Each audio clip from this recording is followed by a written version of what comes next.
Suara gemericik air yang tertuang pada sebuah bak terdengar dari arah kamar mandi. Harum aroma wangi bunga menyusul tercium menyeruak memenuhi seisi ruangan kamar mandi itu. Tak lama kemudian, dari dalam kamar terdengarlah suara seorang anak kecil, yang mana suaranya itu terdengar seperti seorang anak kecil yang seperti sedang kegirangan. Jam 3 dini hari, seorang anak kecil terlihat riang berendam dalam sebuah bak yang berisikan air yang kala itu sudah dicampurkan dengan bunga 7 rupa. Sang ibu pun hanya melihatnya dengan senyum yang mengembang di wajahnya sambil terus mengawasi dengan penuh seksama. Sebuah kegiatan tak lazim itu seolah menjadi rutinitas wajib di setiap dini hari. Mungkin terdengar aneh dan bahkan terkesan ekstrim untuk orang lain yang melihatnya. Akan tetapi, keluarga Pak Joyo selalu melakukannya dengan sabar demi buah hati mereka yang bernama Putri Dayu. Ya, apabila Putri Dayu tidak dimandikan dengan air bunga 7 rupa pada jam 3 dini hari, maka sang putri akan menangis sejadi-jadinya, dan tangisannya ini bisa dibilang akan sangat mengganggu para tetangga dan juga seisi rumah apabila sang ibu sampai lupa tidak menyiapkan bunga 7 rupa untuk ritual mandi kembang bagi sang putri. Hal ini dikarenakan setiap selesai berendam mandi bunga 7 rupa selama kurang lebih 1 jam lamanya, dan setelahnya itu sang putri akan dibaluri minyak serimpi pada seluruh tubuhnya, sehingga kemudian sang putri pun bisa kembali tertidur dengan lelap dan tidak lagi menangis, tidak mengeluarkan suara tangisan yang akan mengganggu semua orang. Dan orang tuanya pastilah tidak akan tega apabila mendengar suara tangisan yang sangat menyayat hati tersebut. Ya, sang ibu dan sang ayah sangatlah menyayangi sang Putri Dayu.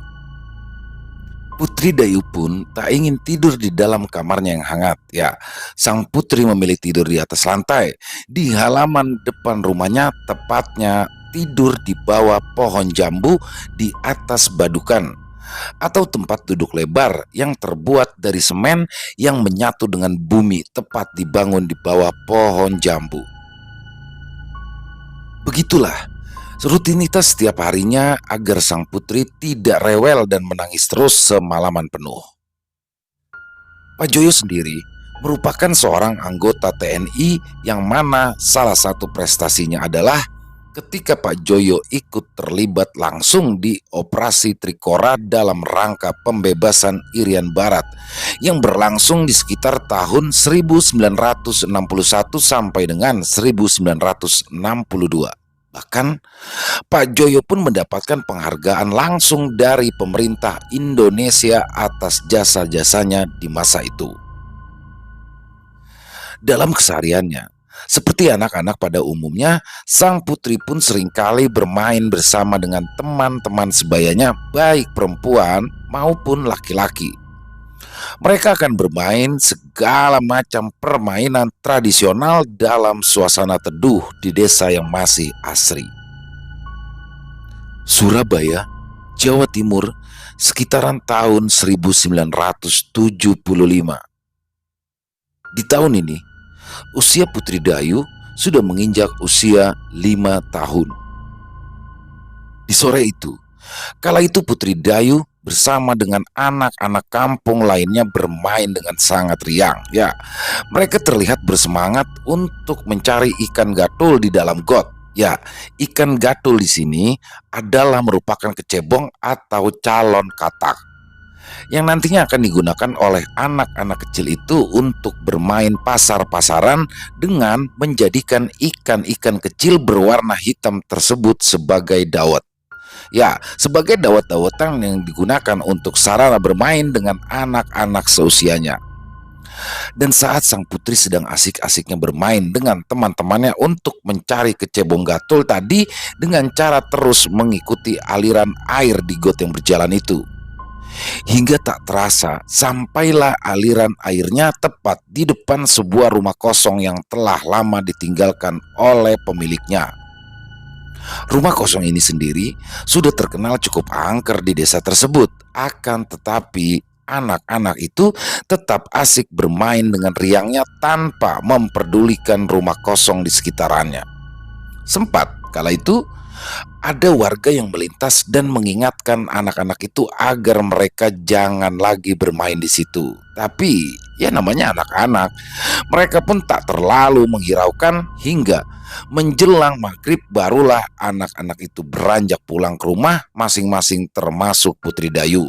Bahkan kala itu sang Putri Dayu sempat dijemput oleh ibundanya. Akan tetapi setelah maghrib, rumah keluarga Pak Joyo kala itu didatangi tamu. Bu Joyo yang kala itu baru saja selesai melaksanakan ibadah sholat maghrib bergegas membukakan pintu rumah. Dan ternyata yang datang adalah Pak Samio yang merupakan ayah dari Tiwu. Tiwu ini adalah teman dari Putri Dayu. Bu Joyo, maaf, saya mau tanya, apakah ibu tahu Tiwu anak saya? Soalnya dia belum pulang sampai saat ini, tanya Pak Samio kala itu dengan mimik muka yang cemas. Waduh, saya kurang tahu ya Pak. Sebentar, saya panggilkan Dayu, jawab Bu Joyo. Dayu, Dayu, kesini sebentar Nduk, panggil Bu Joyo. Dan tak berapa lama Dayu pun keluar dari dalam kamarnya. Nduk, kamu tahu Tiwu temanmu ada di mana? Tadi sore kan main sama kamu ya? Tanya Bu Joyo pada anaknya. Aku ndak tahu Bu. Tadi kan aku disuruh pulang duluan sama ibu. Teman-teman yang lain beberapa masih ada di situ. Mendengar jawaban polos dari Dayu membuat raut kepanikan di wajah Pak Samio pun semakin bertambah. Gimana ya Pak? Gini aja Pak Samio, coba dulu tanya ke anak-anak yang lain. Siapa tahu Tiwu masih main di rumah siapa gitu, ujar Bu Joyo berusaha menenangkan. Apa kamu tadi main di dekat rumah kosong itu, Nduk? Tanya Pak Joyo yang tiba-tiba saja keluar dari dalam kamar. Terlihat juga kala itu beliau masih mengenakan sarung dan baju koko. Iya Pak, jawab Dayu singkat. Gini aja, Dek Samio, kalau memang Tiwu belum ketemu dan anak-anak yang lain juga tidak ada yang tahu, segera hubungi Pak RT. Dan secepatnya kumpulkan warga di sini saja, ujar Pak Joyo yang langsung diamini oleh Pak Samio. Ya, Pak Joyo merupakan salah satu tokoh di desa itu dan juga termasuk orang yang paling lama tinggal di desa itu. Dan juga memang Bu Joyo sendiri merupakan keturunan ningrat, jadi warga biasanya pun akan menuruti apapun saran dari Pak Joyo. Duh, kamu benar-benar gak tahu Tiwu kemana? Tanya Pak Joyo kepada putrinya itu untuk meyakinkan. Pak, Tiwu itu jangan-jangan dibawa wewe gombel loh Pak, ujar Dayu setengah berbisik kepada Pak Joyo. Hus, kamu itu kalau ngomong jangan asal loh Nduk, bantah Bu Joyo yang langsung membawa masuk Dayu ke dalam kamar. Entah kenapa Pak Joyo pun jadi kepikiran atas ucapan putrinya barusan. Walau itu seperti ucapan asal dari seorang bocah yang masih berusia 5 tahun, tapi memang di sini Pak Joyo sudah lama tahu jika memang putrinya itu berbeda. Putri Dayu istimewa. Tak berapa lama, banyaklah warga yang sudah berkumpul di halaman depan rumah Pak Joyo. Dan diantaranya juga terlihat Pak Samio, bapak dari Tiwu, dan juga Pak RT. Dan berdasarkan arahan dari Pak RT dan juga Pak Joyo, semua warga pun harus membantu pencarian Tiwu. Dan untuk pencarian awal mereka semua akan berkonsentrasi di lokasi rumah kosong dan sekitarnya. Karena berdasarkan informasi yang telah didapat dari anak-anak yang ikut bermain tadi sore, Tiwu terakhir kali terlihat di sekitaran rumah kosong tersebut. Dan tak berapa lama, lokasi halaman rumah kosong itu pun seketika sudah dipenuhi warga kampung. Rumah kosong itu terlihat cukup besar, halaman depan dan belakangnya pun sangat luas. Kesan wingit dan angker terpancar dari rumah itu terlebih jika malam hari. Akan tetapi, seluas-luasnya rumah itu, jika memang Tiwu tersesat di dalamnya, maka pasti akan mudah ditemukan. Begitulah yang ada di benak para warga kampung saat itu. Dan atas instruksi dari Pak RT, mereka pun kala itu langsung berpencar untuk mulai pencarian. Beberapa warga pun terlihat mencari sambil meneriakkan nama Tiwu, sambil terus memukulkan perkakas dapur, panci, penggorengan, piring kaleng, dan lain-lain. Begitulah kepercayaan masyarakat di desa itu jika ada anak yang hilang, terutama jika hilangnya di kala maghrib. Akan tetapi, sampai dengan jam 10 malam, Tiwu belum juga berhasil ditemukan. Di sini, Pak RT pun lalu mengusulkan agar mereka memanggil orang pintar di kampung sebelah yang bernama Mbah Wito. Karena memang beberapa warga di sini pun mulai meyakini jika hilangnya Tiwuk ini erat kaitannya dengan hal mistis. Dan sekitar jam 11 malam, Mbah Wito pun tiba di lokasi pencarian dengan dibonceng sepeda ontel oleh salah seorang warga. Setelah sedikit berdialog dengan Pak RT dan juga Pak Samio, Mbah Wito pun lalu berjalan sendirian ke dalam rumah tua itu. Ketika tiba di dalam rumah, Mbah Wito pun lalu terlihat duduk bersila. Dibakarnya dupa hingga wangi dupa kala itu pun menyeruak memenuhi seisi ruangan rumah, bahkan sampai tercium keluar halaman rumah tempat warga berkumpul kala itu. Pak Samio pun menunggu dengan cemas kala itu. Cukup lama Mbah Wito berada di dalam sana. Sekitar 30 menit kemudian, Mbah Wito pun terlihat keluar dari rumah itu lalu menghampiri Pak RT dan Pak Samio. Anakmu disembunyikan oleh makhluk jahat yang biasa disebut Wewe Gombel. Dia sebenarnya masih ada di dalam rumah itu, tapi kalian semua sudah dialihkan atau ditutup penglihatannya hingga tak bisa menemukannya. Tenang saja, sebentar lagi anakmu pasti ketemu, ujar Mbah Wito mencoba menerangkan. Dan benar saja, ketika warga mulai masuk kembali ke dalam rumah itu, tak lama kemudian Tiwu berhasil ditemukan. Akan tetapi di sini kondisinya saat ditemukan, Tiwu dalam kondisi yang sangat memprihatinkan. Ya, Tiwu dalam kondisi lemas dan juga terlihat seperti orang yang linglung. Mbah Wito pun di sini menjelaskan bahwa ini semua adalah ulah dari Wewe Gombel.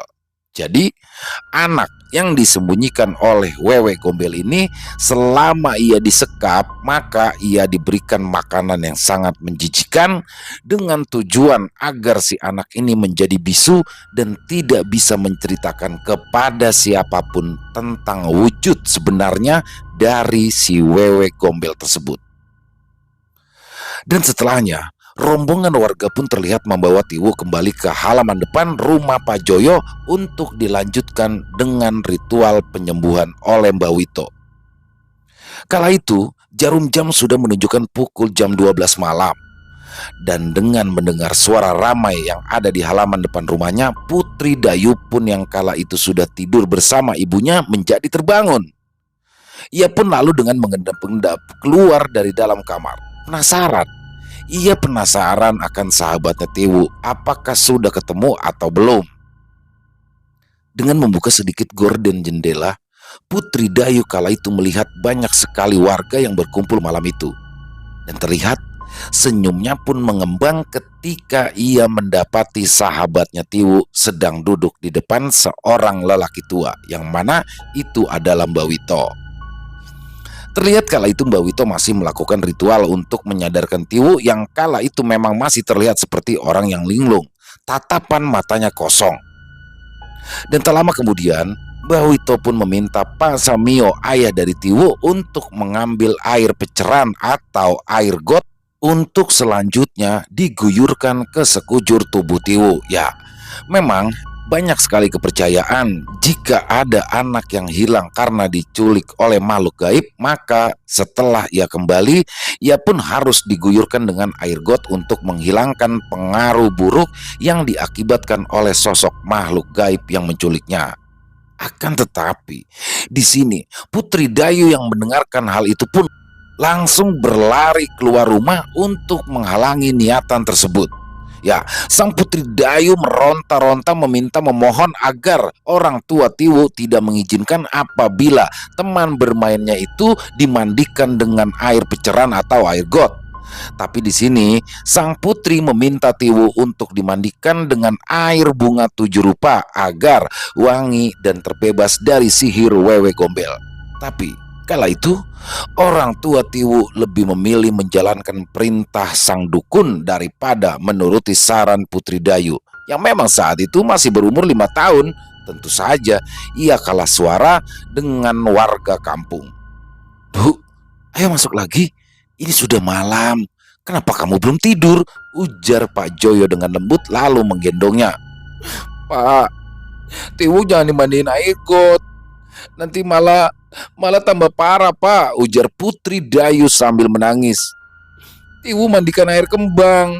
Mandiin air kembang aja, Pak. Jangan air got." Putri Dayu masih terus menangis. Sang ayah pun tak menghiraukan perkataannya dan tetap menggendongnya dan membawa anaknya itu kembali masuk ke dalam kamar untuk kembali tidur. Dan naas bagi Tiwu, setelah ia dimandikan dengan air peceran atau air kotor yang diambil dari got saluran pembuangan air limbah kamar mandi, Tiwu bukannya sembuh. Justru Tiwu kini menjadi sosok yang pendiam. Dia seolah-olah seperti sedang berada di alam lain. Bukannya bebas dari wewe gombel, tapi justru malah jiwanya seperti ikut pergi dan seolah-olah tidak pernah kembali. Tapi apa daya, permintaan sang Putri Dayu malam itu yang hanya karena ia masih anak-anak, maka permintaannya tidak diindahkan. Malah sang Putri Dayu dengan menangis beliau mengatakan pada sang ibu yang mempercayainya apa yang sudah dilihat oleh sang putri tersebut, bahwa sang putri melihat sahabatnya Tiwu masih selalu didampingi sosok wewe gombel penunggu rumah kosong, dan anak-anak tak kasat mata lain yang berhasil dicuri dan diambil oleh wewe gombel yang jiwanya tidak pernah berpisah dari sang wewe gombel oleh karena tidak dimandikan atau tidak disucikan dengan air bunga ataupun air daun bidara. Bahkan malah dimandikan dengan air peceran yang kotor yang mungkin semakin membuat wewe gombel menjadi cinta tak terpisahkan dari raga Tiwu. Betapa sedihnya Putri Dayu. Ia merasa telah kehilangan seorang sahabat terbaik. Ya, Tiwu. Tiwu memang masih hidup, tapi seperti jiwanya sudah melayang pergi entah kemana. Rumah kosong itu pun sendiri semakin lama semakin membuat warga resah. Warga di sekitaran pun khawatir jika nantinya akan jatuh korban lagi. Pak RT pun atas desakan beberapa warga akhirnya berkoordinasi dengan pemilik rumah kosong tersebut, dan alhamdulillah pemilik rumah tersebut mengizinkan untuk sementara waktu rumah kosong tersebut bisa dipergunakan sebagai balai pertemuan warga desa. Dan kini kesan wingit ataupun angker sudah tidak terpancar lagi dari rumah tersebut. Pak Joyo pun kini semakin mengawasi putrinya itu. Ya, dia memang melihat sesuatu yang istimewa yang dimiliki oleh Putri Dayu. Dan dia sangat meyakini hal itu karena memang ternyata Putri Dayu ini bukanlah anak kandungnya. Ya, Putri Dayu dititipkan oleh orang tua kandungnya yang merupakan salah satu tokoh besar bangsa Indonesia dan juga memiliki garis keturunan dari bangsawan Eropa. Putri Dayu dititipkan bukan karena orang tuanya yang tidak sayang kepadanya, melainkan karena memang kala itu situasi politik di Indonesia masih sangat bergejolak. Dan demi keselamatan sang putri, maka dititipkanlah ia kepada salah seorang abdi negara yang mana juga berjasa pada perjuangan Indonesia, yaitu Pak Joyo.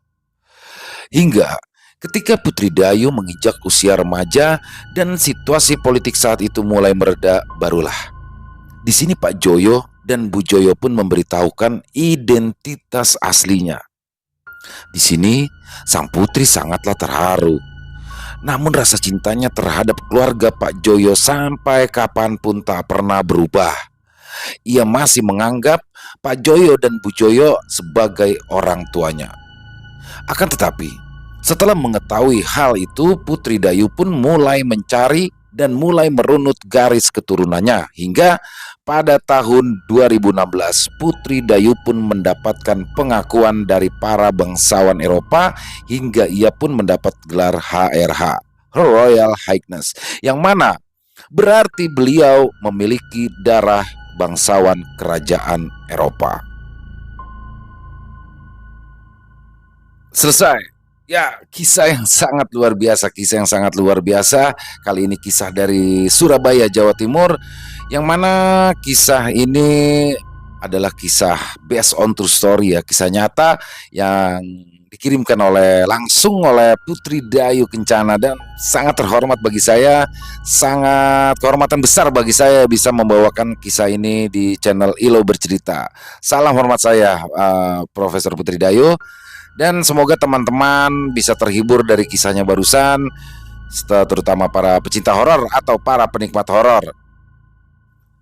Dan semoga selalu ada hikmah yang bisa kita ambil dari kisah yang barusan kita bawakan ya.